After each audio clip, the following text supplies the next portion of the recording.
Hi everyone, I'm Lisa and welcome to Lisa's Stamp Studio. Today's card involves a fancy fold. It's got an opening and a flap, lots of fun, and it's using the Jar of Love stamp set. Here's a quick peek for you. Really cute with the jar, and then of course it opens, which reveals this, and there's a small little half gatefold here at the bottom. I'm really excited to show you how to create the card. Easy to put together, so you'll have no trouble at home. Don't forget too that I've got all the cutting dimensions along with still photographs and supplies over on my blog. If you're viewing from YouTube, you'll find the link right here in the description bar below, making it easy for you to get there. And while you're there, make sure you click on my online classes tab at the top and check out Studio Stamps in the Mail and Project PDF tutorials. Let's get over to the stamp table and let's get started. Here's a close-up of the project we're going to create today. It's a little smaller than our average card, but it still fits in your envelope, or you can make a custom envelope using the envelope punch board. I'm going to show you how to create that real simple angle, and then on the inside we're going to do some die cutting, some daubering, and you're going to love those fringe scissors for a real tiny gatefold here at the bottom. Let's get started on putting this card together. We're going to start with a piece of Whisper White cardstock. You're going to be able to find all the cutting dimensions for this over on my blog. If you're here visiting from YouTube, you'll find the link below. I'm bringing in my Stampin' Up! Paper trimmer because we're going to be doing some scoring. That's going to help create that special fold for this card. The first score line is going to be at 3 3/4 inches. The light blade here is for scoring, and then there's a dark blade here for cutting. So we're going to make sure that we're doing the scoring 3 3/4. And then I'm going to open this up to 7 1/2. This is the beauty of the Stampin' Up! Paper trimmer, is the fact that it extends to a full 14 1/2 inches, making it really easy to use. There's also a little leg here underneath the back end, which makes sure that this extended arm is nice and secure so it won't wobble. This next score line is at 7 1/2 inches. So I'm going to score here. Now that the scoring's done, I'm going to go ahead and I'm going to crease these up just to give me an idea of where things are going to fold. And I want to make sure that you know the shorter end here is actually going to be the inside of the card. So I'm going to flip this. That's the inside, and then this is the front. On this panel here is where we're going to do some cutting. What we want to do is we want to cut away everything but 1 inch, which is going to give us that bottom fold. So right here on the 1 inch mark, which is easier to line it up on the right hand side, I'm going to slide up my cutting blade all the way to the top.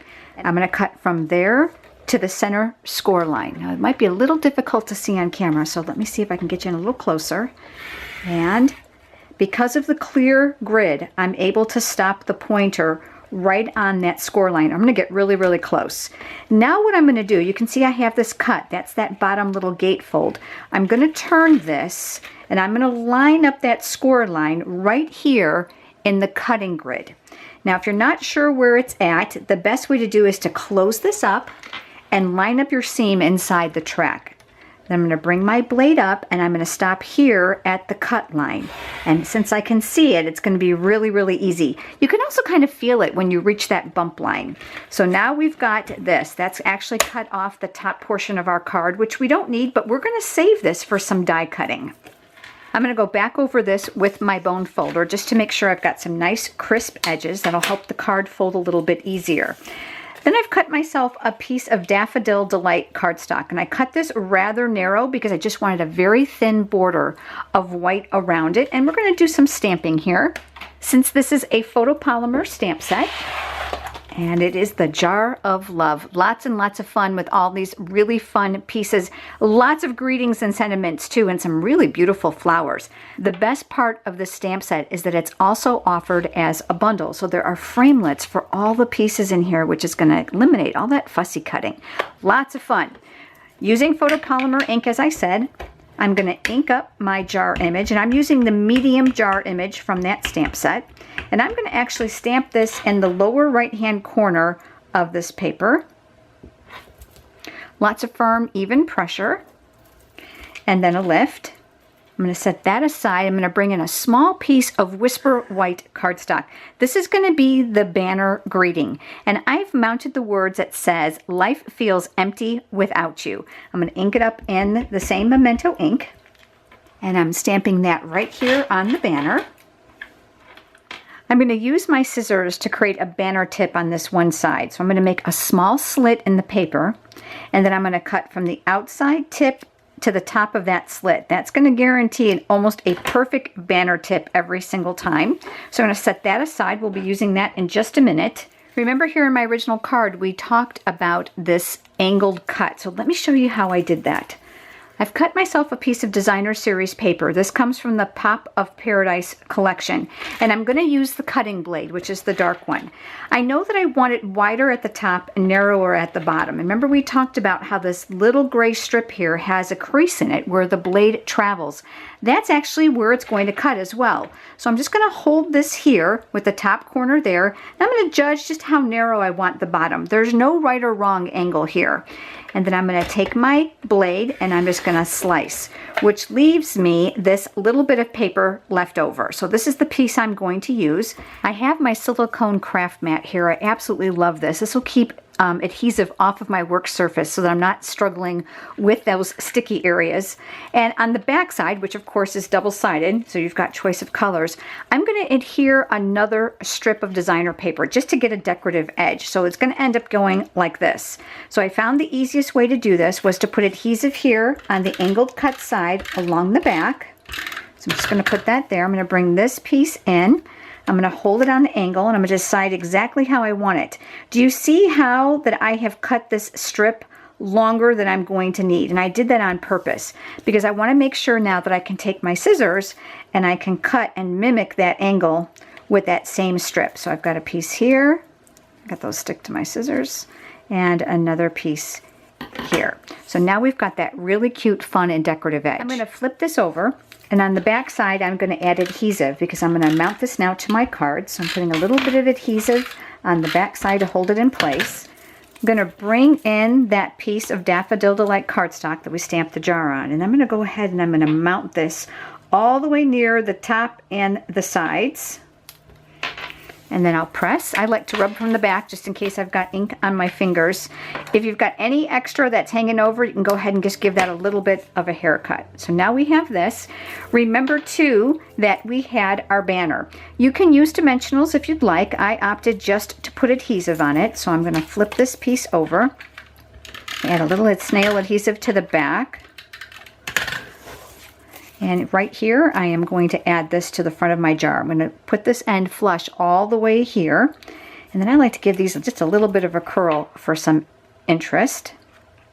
This piece now is going to get mounted to the top half of that card that we just created. So I'm going to add adhesive to the back. Remember, this is the front of our card. Our gatefold is on the inside, and that is going to go here. So just let me mount that. Let's decorate this with a little embellishment. I love these metallic enamel dots. There are different shapes in here as well. You get an abundance of them. There's gold and there's silver. There's small and large dots, and there's hearts and stars. So I'm going to use my paper piercing tool because they already have glue dots on the back. Gotta love that. And I'm going to pick one up. And I'm going to lay that right here near the end of my banner, just for a little bit of interest. Now let's work on the inside of this card. Remember this piece that we saved from the inside of the card after we cut it? We're going to do some stamping on here, and then we're going to do some die cutting. So back to the Memento ink, and I am going to use that same jar again, stamping it in the black. And then I'm going to stamp that here on that scrap that we cut out. As part of that same stamp set, there's this adorable little lightning bug. Just love him. So what I'm going to do is I'm actually going to add some of those to my jar. This is going to lend credence to our little sentiment here. So I'm going to add a few here. I like odd numbers. I brought in my Big Shot and my magnetic platform, which I absolutely love when I'm using framelits. And I think you'll recall me saying that there was a framelit for all the images inside the stamp set. So here's the one for the jar. We're going to cut this one out for the inside. So I'm going to line that up. And I'm going to put a clear mat on the bottom. That's what's here to protect that. And then another clear mat over the top.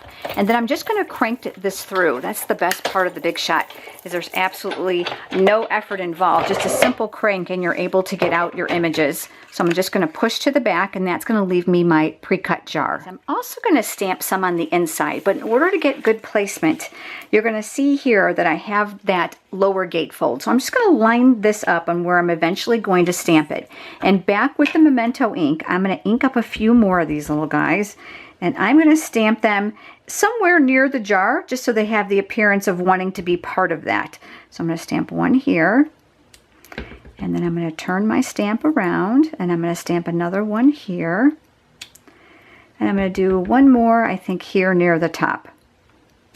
While I've got the ink pad out, I'm going to go ahead and put the greeting inside. This one says, "You light up my life." And that's going to just lend to our cute little lightning bugs.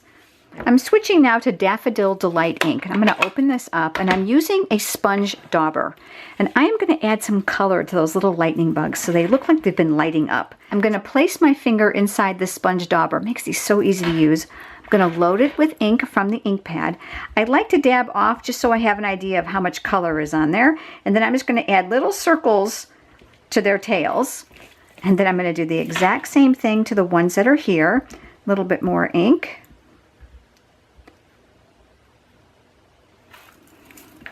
All right, so now we have those. Let's go ahead and create the grass that's going to be on this gatefold. I'm using the Stampin' Up! Fringe scissors. There are 5 blades there, and when you cut, it's actually going to create a beautiful fringe. In this case, it's going to be grass. Long gone are the days where we used to snip one by one. Remember those when we were kids? So all we're going to do is we're going to use the inside of the scissors. I try not to use the tips because they are very strong, and what will happen is it'll actually almost break these off. So you're just going to want to use the inside. I'm leaving an equal amount of space approximately between each slice. And then when I get here to the end, I'm going to flip this so I don't cut my fingers, and then do the other side. So now we've got our grass. That's going to get mounted here on that flap. And again, my silicone craft mat. And I'm going to add adhesive right here to the bottom. And then I'm going to mount my grass here on that flap. And I'm going to press. And then I'm going to lift. And you're going to see how we've got that real cute fringe lawn looking. Now we've got the jar. I'm going to add some dimensionals to the back. We're going to add 2 here near the bottom. You're not going to want anything near the top because obviously it would fall outside of that grassy area and then stick to the inside of your card. So I'm going to take off those paper backing, and then I'm going to mount these just in proportion to those lightning bugs. I almost forgot to put the handle on this jar. Now, whether you want it or not is completely up to you, but I wanted to show you how to line it up with photopolymer. This is so easy. That's what I love about these clear stamps. So I'm just going to line it up where I want it and then give a press, and that's going to give us that really fun handle to this jar and also use up some of that negative area of the cardstock. So here's the card we created today, and here's the one I created before you joined me. Thanks so much for being here, and I hope that you have a great week, everyone. See you next time.